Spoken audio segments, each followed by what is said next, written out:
Hello, my lovely sunshiners. I just wanted to pop on and talk to you a little bit about a subject that affects a lot of people, but we don't realise that we're being affected by it until we actually come out of it.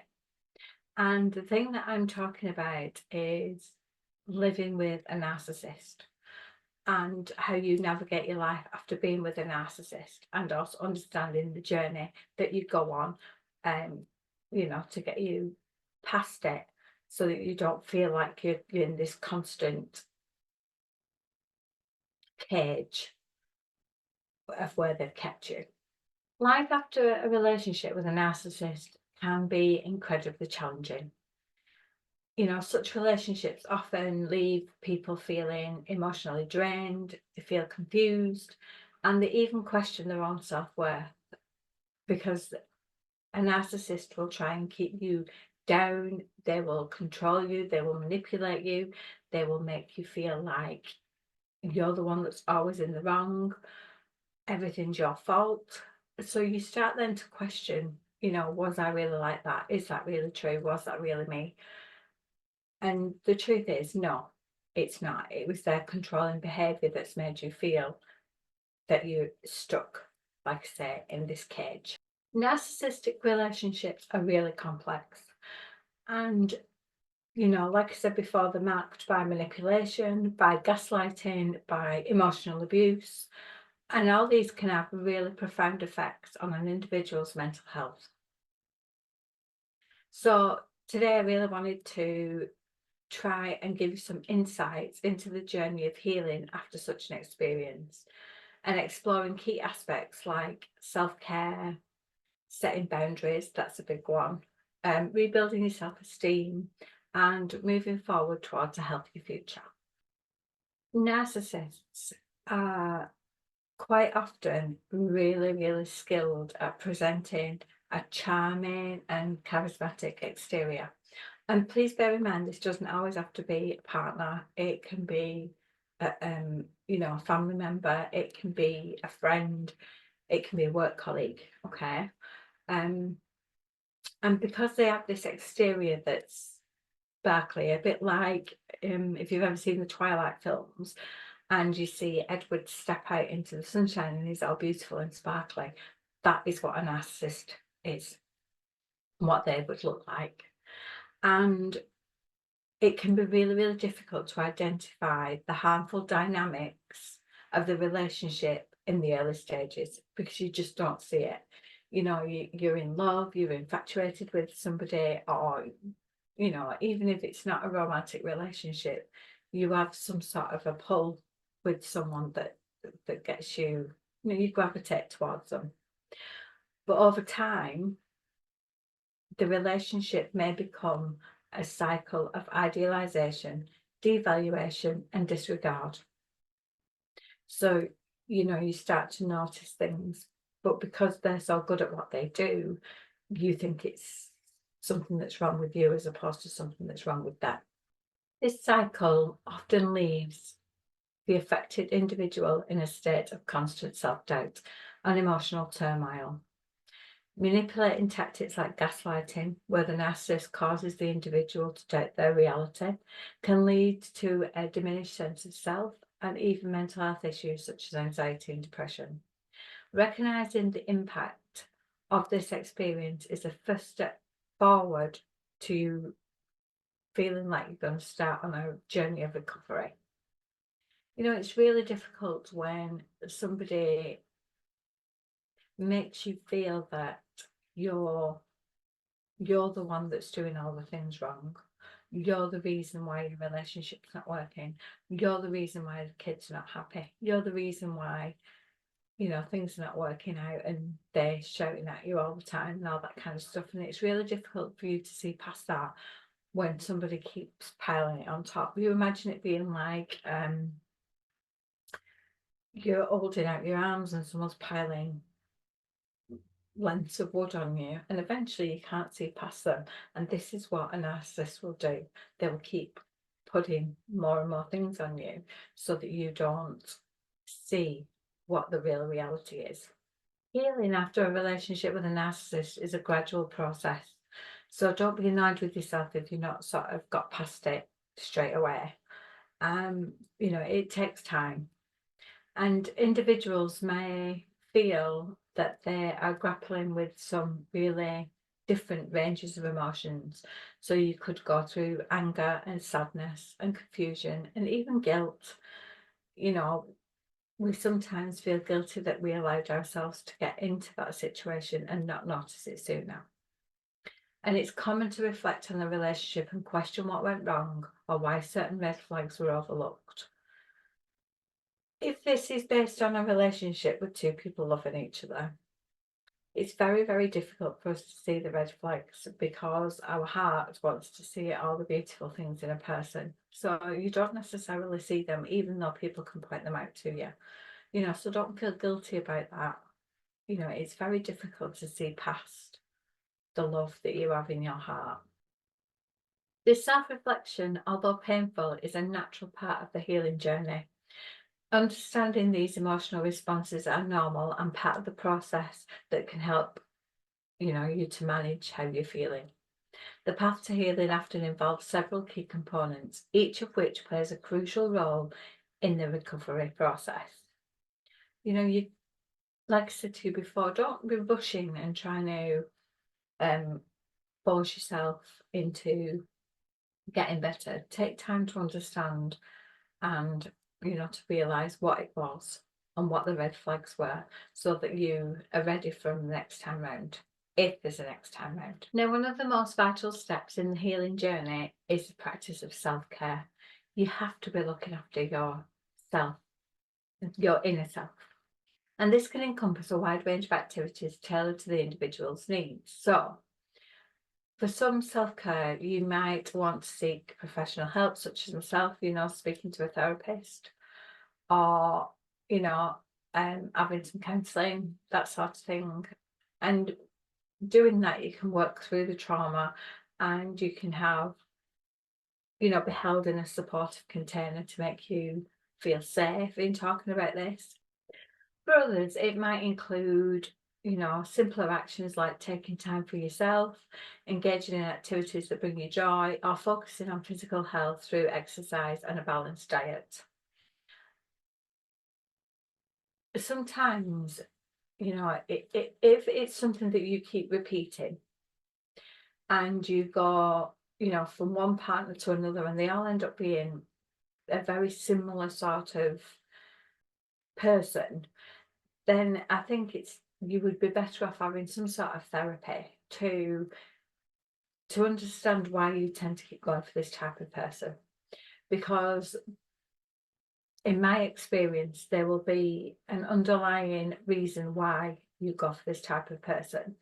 And, until you fix that or you resolve it, then you're always gonna, gravitate towards that type of person. So, it is worth considering having some therapy and talking about it and seeing if there is any sort of pattern to it. And then you can be held in that safe container to enable you to move forward and to pick better partners in the future because you know what you're looking for and not what is gravitating towards you because it's been a need from childhood or it's been a need from wanting to feel loved, and that sort of thing. Another crucial element of recovery is setting boundaries because you will find that if you have been with a narcissist or you've had a narcissist in your life, then if you look at your boundaries, you will find that you probably don't have any. Or you will have some, but they'll be quite spread out. So looking at your boundaries is another big one that you need to do. And narcissists often attempt to re-enter the individual's life, especially when they sense vulnerability. So if you've split up and they can see that you're still upset, maybe you're posting things on social media, maybe you talk to a friend who's maybe friends with them, that kind of thing, and they know that you're still feeling quite low about it all, they will try and come back into your life. And you want to have your boundaries set that you can say, no, no, not a chance. Are you coming back into my life? So, you know, having those boundaries in place will make you feel a lot stronger. It'll make you feel a lot safer, and it will make you feel like you're more in control. So establishing and having firm boundaries helps to protect your mental health and your emotional well-being. And this might involve things like limiting or cutting off any contact entirely. And obviously that depends on the situation, because if you've got children with somebody, then it's more difficult because you can't really just cut them off. But you can stop them from controlling your life. You know, and wanting to be the one who's always like telling you what to do, even in a roundabout way. I'll give you an example. I had a client who her husband had left her. He'd had an affair, and he decided that he was going living with the person that he had the affair with. And she came to me, they'd been split up for about 18 months maybe, and she was still crying, she was still really upset. They had 3 children together. You know, and she when we started talking and we started to break things down and look at things, what I noticed was that she was still letting him make all the rules as if they were still together. And I said to her, you know, why is he still in control? Why does he still,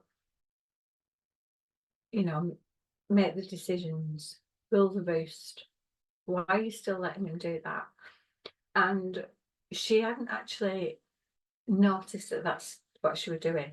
And one of the things was that she told me she was having a new kitchen fitted, and she was frightened about him coming into the house knowing about the kitchen, because she was bothered about what he was going to say, you know, where are you getting your money from, why are you doing this? And I said to him, you know, I said to her, it's none of his business. He doesn't live there anymore. What happens in your house is your business, not his. So why are you still letting him control that? So we started to work on her boundaries and what she was going to allow him to do because of the children, but not letting him do things in her life. And she started to feel, after about 3 weeks, she started to feel that she was more in control. So the tears weren't as much. You know, she didn't feel like she was constantly under his, you know, under his shadow, if you like, because she didn't need to be under his shadow. And it was about her becoming and stepping into the person that she wanted to be, you know, because he didn't want, she was a stay-at-home mum. That's what they decided. He would go to work, she would stay at home. And then when her children got a bit older, so they were all at full-time school, she wanted to have a bit of a career for herself, and he didn't like that. He didn't like the fact that she wanted to, you know, have a bit of a life of her own, you know, and step into a new role. But he didn't like it. So he held her back, held her down, stopped her from doing it. And he was still doing that 18 months after he left her. So, you know, by the time she only did 6 weeks with me, which was enough to get her boundaries set, get her back on track, and also get her to be doing something that she always wanted to do. You know, she started to retrain, and she was just a lot happier. And that all started from her putting the boundaries in place. So our boundaries, they serve as a shield, and they provide you with, you know, space so that you can heal without the risk of being drawn back into the toxic dynamic of the relationship.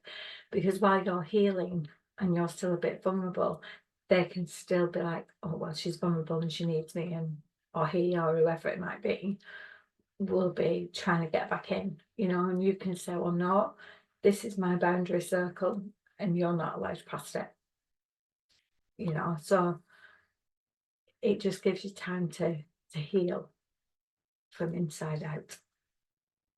Another thing that we have to do is rebuild our self-esteem, because we can really have that knocked for six when we've been in a relationship or we've been around a person that's quite narcissistic. My mum was quite a narcissist, and she would do things to gaslight me and make me feel that everything was my fault. Excuse me. And I never really noticed that until I stopped. Well, no, that's not true, actually. I did notice it towards the end of me and her being, together and being close and stuff. So, but what I had to do from then was to start to rebuild my own self-esteem and know that I wasn't the person that she was making me out to be. So what happens is narcissistic relationships often leave individuals with a damaged sense of self-worth, and rebuilding your self-esteem requires time and effort. It often involves rediscovering one's identity outside of a relationship. Because as I was saying before about my client, she'd sort of become the stay-at-home mum, the wife that just stayed at home, that sort of thing. And then when she wanted to step into a new identity and a new role, things started to crumble. And when you're in a narcissistic relationship, then you quite often feel that you are not your true self, and you are living as a form of what they want you to be. So it will take time for you to rediscover who you are, and you can do this a step at a time. You can do it by stepping into various different roles and trying to be a little bit of them to build up your identity as a whole. Because before the narcissistic relationship began, you were more likely to have had passions and interests and strengths. And all of these will have been overshadowed or dismissed completely during the relationship. So reconnecting with these aspects of oneself can empower you and make you feel like you're stepping into your own power again. Just look at some of the things that you probably would have done or wanted to do before that, so you can do it before and after. And find the strength then to pick back up these ribbons and get back to doing what it is that you wanted to do before this ever happened. Engaging in activities that build confidence is also an essential part of healing from this, and this can include things like doing new hobbies, setting and achieving new personal goals, engaging in social activities that give you a sense of community and belonging, and being in relationships with people that can make a significant difference to your life, and they're supporting you and they're making you feel great about yourself, and they encourage you and they validate you and they make you feel positive. This can really help to build up your self-image. It can build up your self-esteem. It can make you feel so much better. And it can also help you to then forget about the person that did all this to you and, just move on with your life without them in it. Finding closure after a narcissistic relationship can be particularly challenging. Unlike more conventional relationships, closure in these cases often doesn't involve a mutual understanding or an amicable separation. Narcissists rarely acknowledge their behaviour or the harm they have caused, leaving the other party to seek closure on their own terms. But what I would suggest in this is to not to dwell too much on what happened and be blaming yourself for what happened, because narcissists are master manipulators, and they can, manipulate a situation so that you feel browbeaten and you feel so stuck with what they've said that you don't know how to move past that. So, you know, don't let them do this to you. You're a stronger person than that, and yes, you can analyze the situation, but don't be putting all the blame on yourself from what they've said to you. This process also involves accepting that the narcissist may never provide the apology or the acknowledgement that you might have hoped for. Don't be seeking the apology. Don't be seeking the, I'm sorry, this was my fault, because they're never going to say it, because in their mind, they don't believe it is their fault. So they're never going to apologise for something that they don't think that they've done. And, if you're constantly looking for an apology, then you're just holding yourself back even more. So you're better off just to try and move past that and know that they were the ones that were at fault. They were the ones that were in the wrong, and don't bother about the apology, because to be quite honest with you, even if you did get an apology off them, it would be empty words. An apology that's full of fresh air isn't worth having anyway. So don't waste your time waiting for an apology. The other thing I would say too would be not to go spying on them. If they're on social media, or they might live down the road, or whatever it might be, don't go spying on them and seeing who they're with and what they're doing and all that kind of stuff. Because if they feel that their relationship is coming to an end, they will have already started looking for the next victim. And all you're doing by looking at what they're doing is torturing yourself. So the best thing for you to do is to move on, and that will annoy them more that you've moved on and you're not pining and whimpering over them. That will annoy them more than it would, if you keep pursuing them and watching what they're doing, commenting on things, that sort of stuff. So it's just better for you all around just not to do that. So the closure in a narcissistic relationship is more about letting go of the desire for validation from the narcissist and focusing on your personal healing. It involves you accepting that the past cannot be changed, but that it's the future that you have the control over. Forgiveness can play a part in this process. So, forgiving them for what they've done. You don't have to do that in reality. You can just do that in your own mind. If you forgive them, you can move on from it. Forgiveness is not about excusing the narcissist behaviour. That's not what you're doing at all by forgiving them. Instead, it's about freeing yourself from the burden of anger and resentment, which allows you to have the space for your personal growth and your own peace of mind. So don't be thinking, oh, well, why should I forgive them for what they've done? It's not about you forgiving them for their behaviours. It is about you forgiving and moving on from it.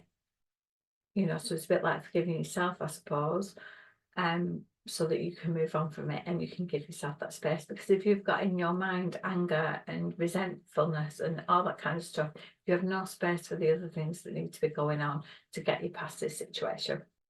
Now, as I said to you before, reaching out for support is crucial. If you're feeling that it's too much for you to handle, or it's something that you do on rinse and repeat, experiencing life after a narcissistic relationship can feel really isolating. And you've got to remember that there is help out there. Therapy is particularly good because you can do it around cognitive behavioural therapy, which is what I do. And I also put in there some NLP stuff as well. And this, like I said to you before, provides a safe space for you to be able to process your emotion, understand what the dynamics of the abusive relationship was, and also to develop coping strategies. You know, and if therapy isn't for you, then there's also support groups that you could join, you know, so you can speak to other people about it and understand what their feelings and thoughts are about it. Sharing stories and strategies can provide comfort and a sense of solidarity, helping individuals feel less alone in their journey. You know, because you don't want to feel alone in this. You want to feel empowered. You know, you mainly because you don't want to slip back into being with them or jumping from the frying pan to the fire. You know, so getting support is a must if you have done this on rinse and repeat. Life after being with a narcissist involves navigating a complex path of healing and self-discovery and personal growth. And while this journey may be challenging, it may also give you opportunities to reclaim your power, to rebuild your self-esteem, and to establish healthy boundaries and relationships. It's a process of learning to value yourself again and to understand that you deserve love, respect, and peace. You deserve that. You know, this should be something that you strive towards, not giving away your power to someone who wants to control you. And remember that healing is not a linear journey and setbacks may occur, but each step forward, no matter how small, is progress. You know, don't worry if you do take a few steps back. Don't punish yourself if you take a few steps back. That's fine, as long as you keep moving forward once you took that step back. And for anyone who's listening to this, who's emerging from a narcissistic relationship, it's crucial to approach this journey with patience and self-compassion. Recovery takes time, but with the right support and a commitment to self-care, it's entirely possible to move forward to a future that's healthier, happier, and more fulfilling. You know, so if you do need any help at all, then please message me. You can always send me a private message. You can send me an email. You can send me a WhatsApp, you know, and if I can help you at all, then I will. And, you know, and like I said before, some clients have got results in 6 weeks or less. And, you know, they've gone on to start fulfilling their life, what they wanted after this breakup. So, you know, there is life after a narcissist, and you can be in control. So have a lovely day, and I will speak to you all soon. Bye for now.